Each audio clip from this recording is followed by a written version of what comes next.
Sëriñ Tuubaa ak sant dundam bépp dama wax ni ak sant nee na saxala ne sukuru ani sikaay sant soxlaa na mun maa jàmbat la wax mbindam yëpp it alhamdu wa sukuru ci la koy tàmbali alhamdu wa sukuru mahamdulillah hamdan li rabbi xayri mu rabbi xasida googu ñu tënk mi lawhil mahfuus te sëñ Mat Lamin Jóob nettali bu yéeme ndax dafa wax ne damaa toog ci béréb bi ñu doon bindee di xalaat tontul ñaari malaayka yi ba def ci aw bayit boo xam dama ko bàyyi ci sama xel waaye génnewu ma sax bayit mu wax ci ni layta shi'ri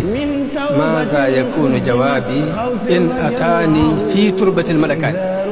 nee na nis kiis ndaw ñëw ci biir taw bi dafa mi ngi yeb di taw ndaw ñëw ci bunt bi ne sëriñ bi neen dafa soxla kenn ci yéen waxut ni ma wujj waaye dafa wax ni ka féete woon ci bunt ba dem wujji sëriñ bi jox ko xasida mi ne lawhil mahfuus ne ko lii mooy tontu ñaari malaayka yi ci bàmmeel xasida googu mi ngi tàmbalee ci min nii liman lahul wujudu wal qidam hamdun wa shukru wa taqabbal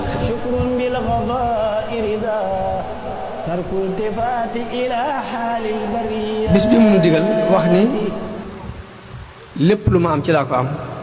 moo tax digal naa képp koo xam ne sama mbég te sa mbéga saa bu ñëwatee li dal ci ganaar ba ci gileem nag ma koy ci defal sant lee ma ko sama borom